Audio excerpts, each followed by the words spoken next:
Hello everyone, कैसे हैं आप सब। आज का वीडियो बहुत इंटरेस्टिंग होने जा रहा है क्योंकि आज हम क्या करने वाले हैं। आज हम करने वाले हैं कि जो 1/0 होता है वो इनफाइनाइट होता है या फिर नॉट डिफाइन होता है। ठीक है ना, इनफाइनाइट होता है या फिर नॉट डिफाइन होता है। आपने जब आप पढ़ते हैं क्लास के अंदर पढ़ा होगा कि किसी भी नंबर को 0 से डिवाइड करने पर हमारा आंसर नहीं आता है, इनफाइनाइट आता है। मैं भी क्लास के अंदर एक बार पढ़ा रहा था, ठीक है, तो बच्चों से यही ऐसा टॉपिक आ गया, किसी भी नंबर को 0 से डिवाइड करना था।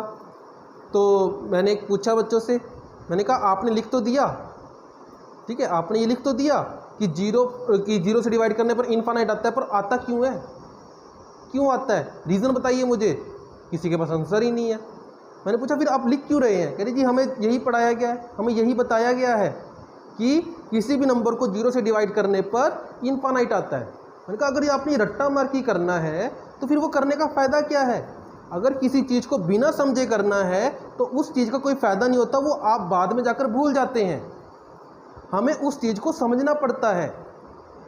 तो इसके पीछे भी एक लॉजिक है कि ये इनफाइनाइट या नॉट डिफाइन होता है। क्यों होता है, इसके पीछे भी लॉजिक है। आपको वो लॉजिक को पता होना चाहिए।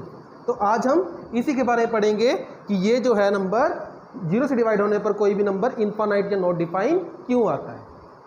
सबसे पहले हम बात करते हैं, देखो सपोज कि आपने 6 को 2 से मल्टीप्लाई करना है। लॉजिक की बात करते हैं, 6 को 2 से मल्टीप्लाई करना है। आंसर क्या आएगा आपका, 12 आएगा। ये 12 आने के और भी क्या तरीके हैं। अगर मैं 6 को 2 बार प्लस कर दूं, 6 को 2 टाइम्स ऐड करूं तब भी 12 आएगा।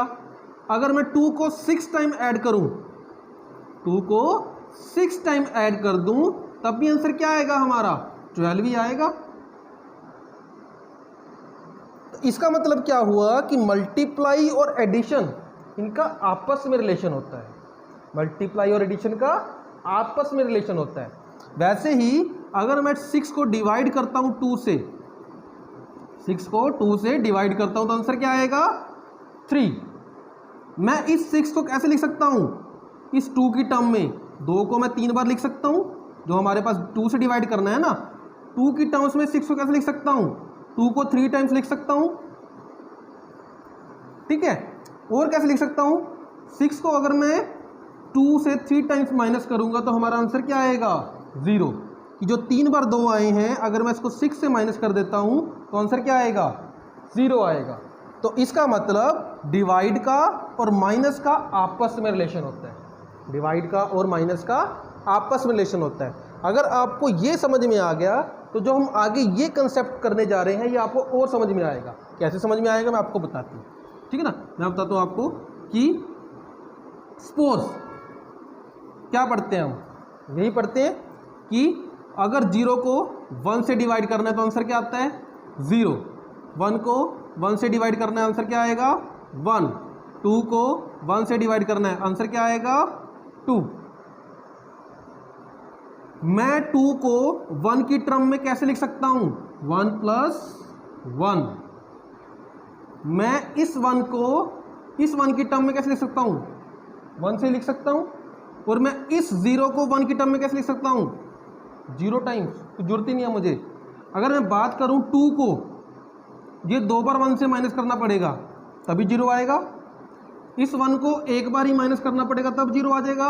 यहाँ पे तो पहले ही 0 था। तो इससे क्या पता चलता है कि जो हमारे पास ऊपर नंबर दिया गया है और जिससे हमने डिवाइड करना है, हम उसको उस टाइम्स में लिख सकते हैं। जैसे मान लो 28 को 4 से डिवाइड करना है तो इसका मतलब हम 4 को कितनी बार लिखेंगे, 7 टाइम्स लिखेंगे। या तो ऐसे लिख सकते हैं 7 टाइम्स, ठीक है, या फिर हम कैसे लिख सकते हैं 28 को 7 टाइम्स 4 से माइनस कर सकते हैं। 2 तरीके हो गए, ठीक है। तो आंसर 0 आएगा। पर वहीं पे अगर हम बात करें कि अगर हम 1 को 0 से डिवाइड करना चाहते हैं या 2 को 0 से डिवाइड करना चाहते हैं, 1 को 0 से डिवाइड करना चाहते हैं, क्या मैं इस 1 को 0 की टर्म्स में डिफाइन कर सकता हूं, कभी भी नहीं कर सकता। क्या करोगे, 1 को कितनी बार ऐड करोगे कि 0 आ जाए, जितनी मर्जी बार ऐड कर लो 0 तो आएगा ही नहीं। हमने तो नीचे 0 बनाना था ना। वैसे ही 1 में से कितनी बार 0 को माइनस करें कि हमारा आंसर जो है वो 0 आ जाए, इनफाइनाइट तक कर दो, तब भी आंसर हमारा 1 ही रहेगा, 0 तो आएगा ही नहीं। यहाँ पे हम कुछ बता ही नहीं पा रहे हैं, इनफाइनाइट तक जा रहा है, बता ही नहीं पा रहे हैं, तो इसका मतलब कि ये जो नंबर होता है वो क्या होता है, या तो इनफाइनाइट होगा या फिर नॉट डिफाइन होगा। क्यों होगा? क्योंकि हम इसको डिफाइन कर ही नहीं पा रहे हैं इन टर्म्स के अंदर जो हमने पढ़ी हैं अभी नीचे। ठीक है, इसकी दूसरा लॉजिक भी है। दूसरा लॉजिक क्या है? दूसरा लॉजिक ये है, सपोज मैं 1 को 1 से डिवाइड करता हूं तो आंसर क्या आता है? 1। 1 को 1 से डिवाइड करता हूं, आंसर क्या आएगा? 1। मैंने यहाँ पे 0 लेके आना है। ठीक है, तो ये 0 लेके आने के लिए क्या करूँगा, मैं इसको ना थोड़ा डिक्रीज करता जाऊँगा। जब मैं इसको डिक्रीज करता जाऊँगा मेरा आंसर बढ़ता जाएगा। देखो ध्यान से, ठीक है, जैसे जैसे मैं इसको डिक्रीज कर रहा हूँ मेरा आंसर जो है वो क्या होता जा रहा है, वो इंक्रीज होता जा रहा है। डिनोमिनेटर डिक्रीज कर रहा हूँ, आंसर इंक्रीज हो रहा है। तो जब मैं इसको यहाँ पे 0 तक लेके आऊँगा मुझे नहीं पता क्या आएगा, क्योंकि इतना इंक्रीज हो जाएगा मुझे पता ही नहीं चलेगा। ये नंबर इतना ज़्यादा इंक्रीज हो जाएगा तो मुझे खुद नहीं पता चलेगा कि ये क्या आएगा। तो हम क्या लिख देंगे? इनफाइनाइट। सिमिलरली अगर मैं 2 को 1 से डिवाइड करता हूँ, 2 को 1 से डिवाइड करता हूँ 2 आएगा। इसी तरीके से अगर मैंने यहाँ पे 0 लेके आना है तो मैं इसको क्या करता जाऊँगा? डिनोमिनेटर डिक्रीज करता जाऊँगा। तो जैसे जैसे डिनोमिनेटर डिक्रीज होता जाएगा मेरा जो यहाँ पे आंसर आता जाएगा वो इंक्रीज होता जाएगा। तो जब मैं यहाँ पे 0 लिखूंगा तो क्या लिखूंगा? इनफाइनाइट। जहाँ पे कुछ गलती हो रही है हमारे से, क्या गलती हो रही है कि 1/0 भी इनफाइनाइट आया है और 2/0 भी इनफाइनाइट आया है। इसका मतलब 1 और 2 तो इक्वल हो गए। ये तो मैथ के अंदर पॉसिबल ही नहीं है कभी भी। ना तो 1/0 इनफाइनाइट आ सकता है, ना तो 2/0 भी इनफाइनाइट आ सकता है। अगर ये दोनों ही इनफाइनाइट के इक्वल होंगे तो ये इक्वल ही नहीं हो सकते आपस में।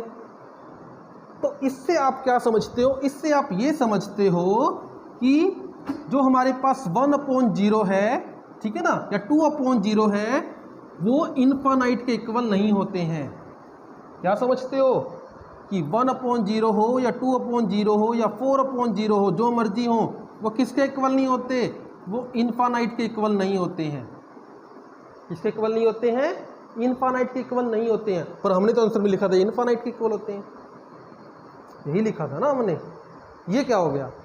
तो इसका भी बारे में आपको बताता हूँ। देखो, ये इनफाइनाइट नहीं होते हैं। आपको ये समझने के लिए इनफाइनाइट और नॉट डिफाइन के अंदर डिफरेंस को समझना पड़ेगा। किसके अंदर? इनफाइनाइट और नॉट डिफाइन का डिफरेंस समझने पड़ेगा। इनफाइनाइट का मतलब क्या होता है? जैसे हम मान लो नेचुरल नंबर लिखते हैं तो हम क्या लिखते हैं कि 1 2 3, और ये आगे जाते जाता कहाँ तक जाएगा? इनफाइनाइट तक जाएगा। यही बोलते हैं ना, इनफाइनाइट तक जाएगा। पर जो ये इनफाइनाइट है ना, इनफाइनाइट एक डिफाइंड टर्म है।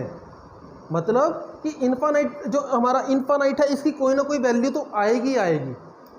हमें नहीं पता ये नंबर कहाँ पर जाकर एंड होगा, पर कहीं ना कहीं जाकर तो एंड होगा ही होगा। ये तो पक्का है कि नेचुरल नंबर है, हमें नहीं पता कहाँ पे जाके इसका आंसर आएगा, कहाँ पे जाके इसकी लास्ट टर्म आएगी, पर आएगी तो ज़रूर आएगी। तो इसका मतलब क्या हुआ कि जो इनफाइनाइट है वो एक डिफाइंड टर्म होती है, उसका कुछ ना कुछ आंसर आता है। जो नॉट डिफाइन होता है, नॉट डिफाइन का मतलब हम उसको बता ही नहीं सकते, डिफाइन ही नहीं कर सकते। ठीक है ना? तो इसका मतलब क्या हुआ कि अगर ये इनफाइनाइट नहीं होंगे तो ये किसके इक्वल होंगे? नॉट डिफाइन के इक्वल होंगे। क्योंकि हम किसी भी नंबर को 0 से डिवाइड कर दें तो आंसर क्या आएगा? नॉट डिफाइन आएगा।